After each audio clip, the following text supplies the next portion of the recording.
क्या आप जानते हैं कि भारत और पाकिस्तान के बीच एक ऐसी संधि है जो पानी के हर एक कतरे पर एक सदी से ज्यादा पुराना नियम लागू करती है। इसका नाम है सिंधु जल संधि, इंडस वाटर ट्रीटी। लेकिन सवाल यह है कि क्या ये संधि भारत के लिए फायदेमंद है? इस संधि के कारण इन नदियों में बने बांध पर इसका क्या असर पड़ता है? चलिए जानते हैं इस रहस्यमय और रणनीतिक कहानी को। क्या है सिंधु जल समझौता? भारत में बहने वाली 6 महत्वपूर्ण नदियां हैं: सिंधु, झेलम, चिनाब, रावी, व्यास और सतलुज। इन नदियों को लेकर भारत और पाकिस्तान के बीच 1960 में एक समझौता हुआ। इस समझौते के लिए विश्व बैंक ने मध्यस्थता की। भारत की तरफ से इस समझौते में शामिल हुए थे पंडित जवाहरलाल नेहरू, जो कि उस समय पर देश के प्रधानमंत्री थे, और वहीं दूसरी तरफ पाकिस्तान के प्रेसिडेंट अयूब खान। अब ये देखिए कि आखिर ये समझौता था क्या।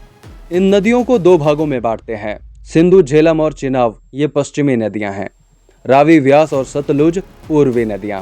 या फिर ऐसे समझिए कि सिंधु, झेलम, चिनाब ऊपर की नदियां, रावी, व्यास और सतलुज नीचे की नदियां। अब जो ऊपर की नदियां हैं, सिंधु, झेलम और चिनाब, इन नदियों का 80% पानी पाकिस्तान इस्तेमाल करेगा और सिर्फ 20% पानी भारत।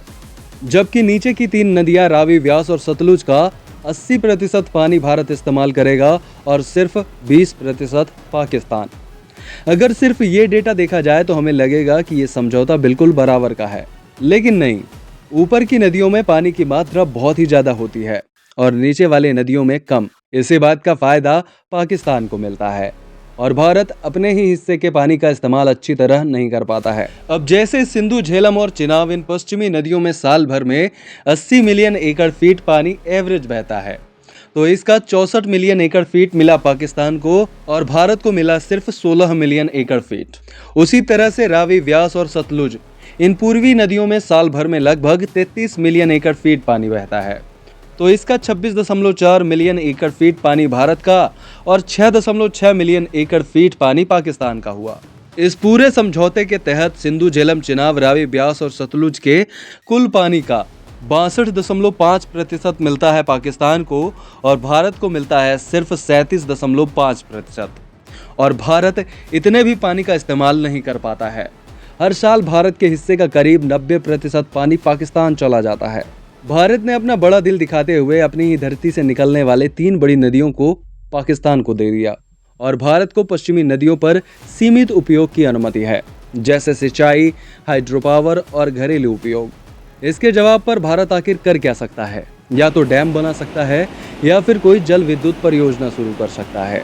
लेकिन जैसे ही पाकिस्तान को ये पता चलता है कि भारत इन नदियों में कोई डैम बनाने वाला है, इससे पहले ही पाकिस्तान के पेट में दर्द होना शुरू हो जाता है। झेलम नदी पर बना बगलिहार डैम और इसी की सहायक नीलम नदी पर बना किशनगंज डैम और चेनाब नदी पर प्रस्तावित रतले डैम।